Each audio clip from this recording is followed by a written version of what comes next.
Hello दोस्तों, स्वागत है आपका अपने यूट्यूब चैनल योद्धा शक्ति में। और आज हम क्लास 9th का चैप्टर देखेंगे सेकंड पार्ट। पिछले वीडियो में हमने वर्क के बारे में पढ़ा था। इस वीडियो में हम एनर्जी के बारे में पढ़ेंगे। तो एनर्जी के बारे में हम ये जानेंगे यहाँ पे कि एनर्जी होती क्या है, एनर्जी के टाइप्स के बारे में जानेंगे। Potential energy, chemical energy, kinetic energy, electric energy, sound energy, nuclear energy, इन सब चीज़ों के बारे में जानेंगे। इस वीडियो में हमारा मेन मोटिव रहेगा कि हम पोटेंशियल एनर्जी, काइनेटिक एनर्जी और इलेक्ट्रिक एनर्जी की बात करें, क्योंकि हमारे सिलेबस में जो है वो केवल 3 ही एनर्जी दी गई है, पोटेंशियल एनर्जी, काइनेटिक एनर्जी और इलेक्ट्रिक एनर्जी के बारे में। तो उसके बारे में पढ़ेंगे। सबसे पहले ये बात होती है कि एनर्जी है क्या भैया। तो हम पहले एक बात बताओ, कितना काम कर सकते हैं? हम उतना ही काम करेंगे जितना हमारे पास एनर्जी होगी। क्या उससे ज़्यादा कर लेंगे? नहीं कर पाएंगे। हमारे पास जितनी एनर्जी होती है हम उतना ही काम कर पाते हैं। मैं सिंपल शब्दों में बोल सकता हूँ, एनर्जी इज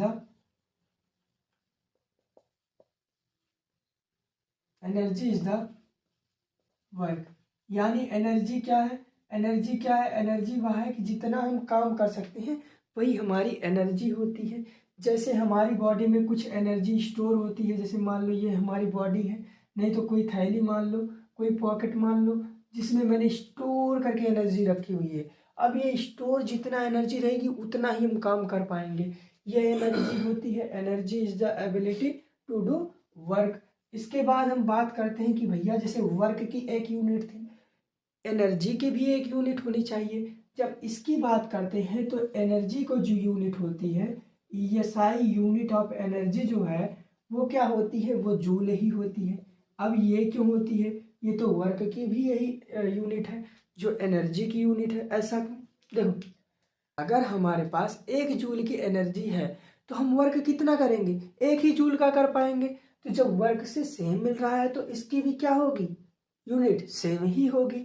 दूसरी बात हम बात करते हैं कि जैसे हमारा वर्क स्केलर क्वांटिटी था, जैसे उसमें डायरेक्शन की ज़रूरत नहीं थी, नो डायरेक्शन था उसमें, उसी तरह हमारा जो एनर्जी है वो भी स्केलर क्वांटिटी है, स्केलर क्वांटिटी है।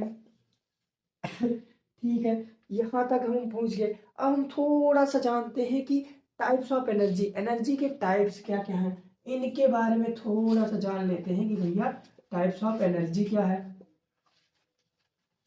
एनर्जी के टाइप्स के बारे में सबसे पहला टाइप जो हम पढ़ते हैं, जो सबसे इम्पोर्टेंट है और सबसे पहले हम पढ़ेंगे, काइनेटिक एनर्जी। Kinetic energy. दूसरा हम पढ़ेंगे पोटेंशियल एनर्जी। तीसरा हम पढ़ेंगे इलेक्ट्रिक एनर्जी। चौथा हम पढ़ सकते हैं sound energy, chemical energy, nuclear energy, होती है हीट एनर्जी। कई सारी एनर्जी है, कई सारी एनर्जी है जिसके बारे में हमें पढ़ना है जब आगे की क्लास में जाते हैं। लेकिन यहाँ पे हमको केवल काइनेटिक एनर्जी के बारे में पढ़ना है, पोटेंशियल एनर्जी के बारे में पढ़ना और इलेक्ट्रिक एनर्जी के बारे में हमको पढ़ना है। तो आइए अब हम शुरू करते हैं। काइनेटिक एनर्जी क्या होती है, यहीं से स्टार्ट करते हैं। अब बात होती है कि काइनेटिक एनर्जी भैया है क्या। ठीक है, एनर्जी के बारे में तो हम जान लिए कि एबिलिटी टू डू वर्क, हम जितना काम कर सकते हैं उतनी हमारी एनर्जी होती है। अब हम काइनेटिक एनर्जी की जब बात करते हैं तो क्या जानते हैं? हम सिंपल एक बात जान सकते हैं, कोई भी ऑब्जेक्ट जब मूव कर रहा हो, कोई भी ऑब्जेक्ट जब मूव कर रहा है तभी काइनेटिक एनर्जी होगी। जैसे ऐसे थोड़ी ना मान लेंगे। तो फिर इसमें क्या होता है, जैसे भैया ये मान लो अपने चिंटू की कार है, चिंटू कल से ही हमारे साथ है तो उसको हमने कार भी दिलवा दिया, ये लो कार है। चिंटू का कार क्या है, वो कार लेके आराम से बढ़िया दौड़ रहा है। लेकिन चिंटू हमारा नया नया ड्राइवर है, नया नया ड्राइवर है। ठीक है, आता है चिंटू और इस ऑब्जेक्ट को मार देता है, और इस ऑब्जेक्ट को क्या करता है, टक्कर मार देता है, टैकल करता है। इससे क्या होगा, जैसे ही टक्कर लगेगा, ये तो मूव करके मूविंग ऑब्जेक्ट है, कौन? ये हमारी कार, किसकी कार? चिंटू की कार। मूविंग कार या मूविंग ऑब्जेक्ट जो है इससे टकराएगा, इस ऑब्जेक्ट से, तो इस ऑब्जेक्ट पे क्या लगेगा, फोर्स लगेगा।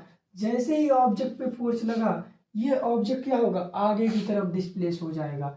यानी इसका डिस्प्लेसमेंट किस तरफ हो जाएगा, इस तरफ, और फोर्स भी इसी तरफ लगा। अब बताओ वर्क हुआ कि नहीं हुआ? वर्क किस पे हुआ, वर्क इस पे हुआ, वर्क किस पे हुआ, वर्क इस पे हुआ। लेकिन वर्क किया किसने, वर्क इसने किया। वर्क क्यों इसने किया, क्योंकि क्योंकि ये मूविंग ऑब्जेक्ट है। अगर इसने वर्क किया यानी इसने फोर्स लगाया, फोर्स लगाया तो वर्क हुआ। फोर्स लगाने के लिए क्या चाहिए, इसको इसको एनर्जी की जरूरत होती है। इसी एनर्जी को हम क्या कहते हैं भैया, ये एनर्जी हमारी काइनेटिक एनर्जी है। यानी कोई भी चीज अगर मूव कर रहा है तो उसके पास सिंपल बात है भैया एक एनर्जी होती है जिसे काइनेटिक एनर्जी कहते हैं। अगर इससे नहीं समझ पाए लो और समझ लेते हैं। मान लो हमारा चिंटू अब गाड़ी से उतर गया, इसने गाड़ी ठोक दी है, गाड़ी से उतरा और सामान ठेले वाले का उड़ गया। अब चिंटू को सब लोग दौड़ा लेते हैं। अब चिंटू अपना चिल्लाते हुए भागता है। चिंटू क्या करता है, चिल्लाते हुए भागता है, भैया बचा लो, भैया बचा लो। अब ये दौड़ रहा है चिंटू अपना। ये दौड़ क्यों रहा है, क्योंकि इसके पास क्या है, एक एनर्जी है। वो एनर्जी कौन सी है, वही काइनेटिक एनर्जी है। हमारा चिंटू क्या कर रहा है, मूव कर रहा है, यानी वर्क तो कर ही रहा है। तो इसके पास क्या है, एक एनर्जी है जिसे काइनेटिक एनर्जी बोलेंगे। इसी एनर्जी की वजह से ये दौड़ रहा है। और भी चीजें समझ लेते हैं। मान लो ये एक फुटबॉल है, चिंटू भाग रहा था फुटबॉल से, सामने चिंटू को एक फुटबॉल दिख गया। क्या दिखा, सामने चिंटू को एक फुटबॉल दिखा और उसने मन नहीं माना, उसने किक मार दिया। फुटबॉल को जैसे ही किक मारा फुटबॉल मोशन में हो गया। फुटबॉल क्या हुआ, मोशन में हो गया। अब ये फुटबॉल आता है और दूसरे फुटबॉल से टकराता है। जैसे ही इस फुटबॉल से टकराएगा इस फुटबॉल पे फोर्स लगेगा। मान लो फोर्स इस डायरेक्शन में लगता है और ये फुटबॉल क्या होता है, मूव करके इधर आ जाता है। यानी इसकी वेलोसिटी क्या होती है, या डिस्प्लेसमेंट बोल सकते हैं। इस फुटबॉल का जो डिस्प्लेसमेंट है वो इस तरफ है। अगर फोर्स और डिस्प्लेसमेंट की डायरेक्शन एक तरफ है तो मुझे ये बताओ ये वर्क हुआ कि नहीं हुआ, वर्क हुआ। किसके ऊपर वर्क हुआ, इसके ऊपर वर्क डन हुआ। और वर्क डन किसने किया, ये इस ऑब्जेक्ट ने किया। यानी ये ऑब्जेक्ट मूविंग था। मूविंग ऑब्जेक्ट क्या करता है, किसी भी मूविंग ऑब्जेक्ट क्या करता है, इस ऑब्जेक्ट को वर्क करा देता है, मूव करा देता है, जिससे इस पर वर्क होता है। कौन फोर्स लगाता है, यही मूविंग ऑब्जेक्ट। यानी अगर हम एक नोट करने लायक पॉइंट लिख पाए तो क्या लिख सकते हैं, moving object, moving object have ability to do work. यानी हम कह सकते हैं कि जो हमारे मूविंग ऑब्जेक्ट है इनके पास एबिलिटी होती है। कैसी एबिलिटी, वर्क करने की या वर्क करवाने की क्या होती है, एबिलिटी होती है हमारे मूविंग ऑब्जेक्ट के पास। ठीक है, यहाँ तक हम समझ गए। अब हम बात करते हैं इस काइनेटिक एनर्जी के फार्मूला क्या होता है भैया। फिर हम बात करेंगे फार्मूला आया कहाँ से। लेकिन सबसे पहले ये तो जान ले भैया इसका फार्मूला है क्या। तो काइनेटिक एनर्जी हम जूल में क्या करते हैं, मेजर करते हैं। इसका जो फार्मूला होता है वो होता है हाफ एम वी स्क्वायर। अब हम बात करेंगे भैया क्या क्या यहाँ पे क्या है, के ई काइनेटिक एनर्जी है, हमें पता ही चल रहा है। हाफ तो हाफ ही लिखा है। एम क्या है, मास ऑफ ऑब्जेक्ट है, मास ऑफ ऑब्जेक्ट। और इस मास ऑफ ऑब्जेक्ट को हम क्या करते हैं, किस में मेजर करते हैं, किसी ऑब्जेक्ट के मास को किलोग्राम में हम मेजर करेंगे। और जो हमारा v है ये वेलोसिटी है, वेलोसिटी है। ठीक है, क्या होता है, मीटर पर सेकेंड या मीटर सेकेंड इनवर्स ऐसे होता है, ये जानते हैं हम। और इसको हम मेजर करते हैं मीटर पर सेकेंड में। ठीक है, ये हमारा क्या है, फार्मूला है। फार्मूला कैसे ऐसे मान लेते हैं, मान लो ये कोई m मास का ऑब्जेक्ट है, ये v वेलोसिटी से क्या कर रहा है, मूव कर रहा है। तो इस पर एनर्जी क्या काम करेगी, के ई बराबर क्या होगा, हाफ एम वी स्क्वायर होगा। क्या होगा, हाफ एम वी स्क्वायर होगा। इस तरह समझ सकते हैं। फिर मैंने बताया ही कि कौन कौन से किस में मेजर किए जाते हैं। अब हम देखते हैं deriving formula of kinetic energy, यानी काइनेटिक एनर्जी का फार्मूला कैसे आया। Deriving formula of kinetic energy के बारे में बात करते हैं। इसके बारे में बात करने से पहले हम एक चीज तो पढ़ ही चुके हैं। क्या पढ़ चुके हैं, कि क्या कहते हैं, हमारे पास जितनी एनर्जी होगी उतना हम वर्क कर सकते हैं। अगर हमारे पास 1 जूल की एनर्जी है तो वर्क कितना करेंगे, 1 जूल का ही वर्क करेंगे। ठीक है, वर्क डन ऑन ऑब्जेक्ट। ठीक है, हमने क्या कहा, हम किसी ऑब्जेक्ट पे यदि वर्क कर रहे हैं, बाद में एनर्जी हो जाती है, वही एनर्जी से तो हम वर्क करते हैं। फिर हम क्या कह रहे हैं, वही चीज़ें work done on object will become it's energy, energy में हो जाती है। अब लेकिन मूविंग ऑब्जेक्ट होगा तो क्या होगा, काइनेटिक एनर्जी होगा। अब जब वही अगर ऑब्जेक्ट पोजीशन में होगा या कॉन्फ़िगरेशन में होगा, उस ऑब्जेक्ट में पोटेंशियल एनर्जी है। क्योंकि अभी हम किसकी बात कर रहे हैं, अभी तो हम बात किसकी कर रहे हैं, काइनेटिक एनर्जी की, तो हम काइनेटिक एनर्जी की ही बात करते हैं। मुझे ये बताओ काइनेटिक एनर्जी बराबर होता क्या है, ये होता है ½ mv²। अब हमको ये पता करना है, डिराइविंग करना है कि कैसे ये ½ mv² होता है। ठीक है, मान लो m मास का कोई ऑब्जेक्ट है। ठीक है, ये इसकी वेलोसिटी v से चलना शुरू करता है। इसकी इनिशियल जो वेलोसिटी थी वो u थी, लास्ट में इसकी जो वेलोसिटी हुई, फाइनल वेलोसिटी, वो क्या हो गई, v हो गई। इसका मास कितना है, ये है, f फोर्स से ये चल रहा है, डिस्प्लेसमेंट इसका यस हुआ है। ठीक है, यहाँ तक पहुँच जाते हैं हम। अब शुरू करते हैं। अब अगर ये ऑब्जेक्ट चल रहा है इस तरफ, इस पर वर्क कितना हुआ, यानी अगर ये ऑब्जेक्ट चल रहा है, ये वर्क कितना कर रहा है। लो भैया, वर्क की बात करें तो क्या होगा, W is equal to F into s, F into s. चूंकि फोर्स की डायरेक्शन और डिस्प्लेसमेंट की डायरेक्शन एक ही तरफ है, इसका मतलब वर्क तो हुआ है भैया। ठीक है, आगे बढ़ते हैं। एक चीज हम पढ़े होंगे, F is equal to ma होता है, और जब हम मोशन के थर्ड लॉ की बात करते हैं तो वो होता है v² minus u² is equal to 2as। ठीक है, ये होता है मोशन थर्ड लॉ। अब हम बात करते हैं W is equal to F की जगह क्या लिख सकते हैं, हम ma लिख सकते हैं। ठीक है, S की जगह क्या लिख सकते हैं, अगर यस को सब्जेक्ट बनाया जाए तो हम यहाँ लिख सकते हैं v² minus u² upon 2a।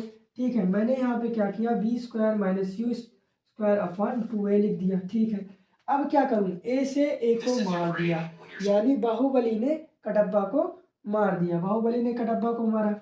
W is equal to क्या हो जाएगा, m into v² minus u² upon 2। अब मैं क्या कर सकता हूं, अगर मैं इसको इस तरह लिख दूं, W is equal to ½ m लिख सकता हूं और v² माइनस u² लिख सकता हूं। अब ऑब्जेक्ट शुरुआत में क्या रहा होगा, रेस्ट में रहा होगा, पहले चला तो होगा नहीं। तो मैं क्या कर सकता हूं, इनिशियल वेलोसिटी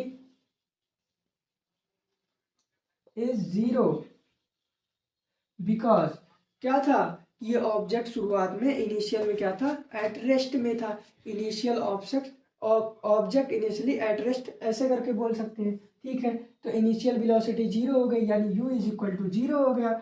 यानी हम कह सकते हैं W बराबर ½ m, और इसको v² कह सकते हैं, u वाला तो खत्म हो गया। अब ये बताओ, ये किसका फार्मूला आया है, ½mv², ये है काइनेटिक एनर्जी, यानी W is equal to ke। इसका क्या पता चलता है, इससे ये पता चलता है कि हमारे पास जितनी एनर्जी होगी हम उतना ही वर्क करेंगे। इतना तो यहाँ पे भी प्रूफ हो गया। अब हम और आगे बढ़ते हैं।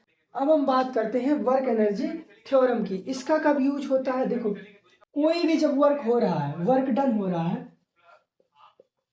वर्क एनर्जी थ्योरम समझने जा रहे हैं उससे पहले एक बात समझते हैं। वर्क डन, कोई भी वर्क जो डन हो रहा है तो किसके द्वारा हो रहा है, फोर्स के द्वारा। कोई भी वर्क डन किसके द्वारा हो रहा है, फोर्स के द्वारा, और डिस्प्लेसमेंट भी होना चाहिए। फोर्स लगाएंगे तो ऑब्जेक्ट मूव करेगा, यानी डिस्प्लेसमेंट हुआ। अगर हमने फोर्स ही नहीं लगाया तो ऑब्जेक्ट डिस्प्लेसमेंट होगा, नहीं होगा। तो उसके लिए क्या करेंगे, कोई जो वर्क होगा वो डन किया जाएगा किसके द्वारा, फोर्स के द्वारा। अब ये जो फोर्स है ये क्या होती है, ये मान लेते हैं एक एनर्जी है। इस हमारे पास एनर्जी होगी तभी तो हम किसी पर फोर्स लगाएंगे, तो ये फोर्स ये एनर्जी मान लेते हैं। अभी हम क्या पढ़ रहे हैं, अभी हम काइनेटिक एनर्जी पढ़ रहे हैं, मूविंग ऑब्जेक्ट के बारे में। तो इस एनर्जी कैसी होगी, काइनेटिक एनर्जी होगी। ये एनर्जी कैसी एनर्जी होगी, काइनेटिक एनर्जी होगी। अब बात होती है कि वर्क एनर्जी थ्योरम क्या है। तो जब हम वर्क एनर्जी थ्योरम की बात करते हैं, कभी कभी क्या होता है, हमें क्वेश्चन दिया गया, अब उसके अंदर हमें वर्क निकालने को कहता है। अगर हम वर्क निकाल रहे हैं तो हमें किन चीज़ों की ज़रूरत होती है, पहला फोर्स की ज़रूरत होती है और दूसरा डिस्प्लेसमेंट की ज़रूरत होती है। अगर मान लो फोर्स लगाए ही ना तो क्या डिस्प्लेसमेंट हो जाएगा? कभी भी नहीं होगा। अगर डिस्प्लेसमेंट नहीं होगा तो वर्क माना जाएगा? तब भी नहीं माना जाएगा। लेकिन अगर फोर्स लगा रहे हैं तो एक एनर्जी की वजह से ही हम फोर्स लगा रहे हैं। अब क्वेश्चन में क्या करता है, ना तो फोर्स देता है ना तो डिस्प्लेसमेंट देता है, और पूछ लेता है भैया एनर्जी कितनी हुई या वर्क कितना इस पर किया गया। तो हम क्या कहेंगे, उसके लिए हम यूज करेंगे वर्क एनर्जी थ्योरम का। ठीक है, मान लो ये कोई ऑब्जेक्ट है, इसका मास कितना है m मान लेते हैं, ऑब्जेक्ट का मास कितना है m मान लेते हैं, और इसकी इनिशियल वेलोसिटी कितनी है u मान लेते हैं।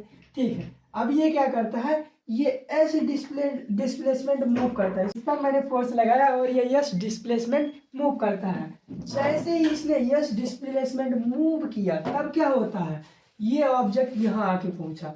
अगर ये इनिशियल इसकी वेलोसिटी क्या थी, u थी, तो इसका जब फाइनल वेलोसिटी की हम बात करेंगे तो वो क्या होगी, v हो जाती है। यानी इनिशियल वेलोसिटी u है और फाइनल वेलोसिटी क्या होगी, v हो जाती है। अब हम बात करते हैं कि अगर हम वर्क एनर्जी थ्योरम की बात करें तो इसमें क्या होगा, मान लो ये ऑब्जेक्ट क्या था हमारा, ये जो चिंटू है, इसकी अब यहाँ जरूरत पड़ी है। चिंटू भागता भागता यहाँ आता है। क्या होता है, ये ऑब्जेक्ट पहले 5 जूल के फोर्स से या 5 जूल की एनर्जी से आगे बढ़ रहा था। हमारा चिंटू देखता है कि ये धीरे जा रहा है। चिंटू क्या करता है, और फोर्स इस पर लगाता है, एनर्जी और लगाता है। जैसे ही ये और फोर्स या एनर्जी लगाता है, ये ऑब्जेक्ट और तेजी से जाता है। जैसे ही वेलोसिटी तेजी से हुई, वेलोसिटी अगर तेजी से होगी तो हमारा क्या होगा, एनर्जी भी तेजी से होगी। कौन सी एनर्जी, काइनेटिक एनर्जी। क्यों, क्योंकि मूविंग ऑब्जेक्ट है काइनेटिक एनर्जी। ठीक है, ये बढ़ जाता है, आगे बढ़ के यहाँ पहुंचता है। फोर्स यहाँ लगा, जैसे ही फोर्स लगा, ये 5 जूल पे पहले आ रहा था, चिंटू ने क्या किया, फोर्स लगाया तो यहाँ पे 15 जूल एनर्जी हो जाती है। यानी जब हम इनिशियल काइनेटिक एनर्जी की बात करते हैं शुरुआत में तो 5 जूल होती है, लेकिन जब काइनेटिक एनर्जी क्या हुई, फाइनल काइनेटिक एनर्जी हमारी 15 जूल हो जाती है। तो हमसे पूछा जाता है भैया चिंटू ने कितना वर्क किया है, चिंटू ने कितना वर्क किया।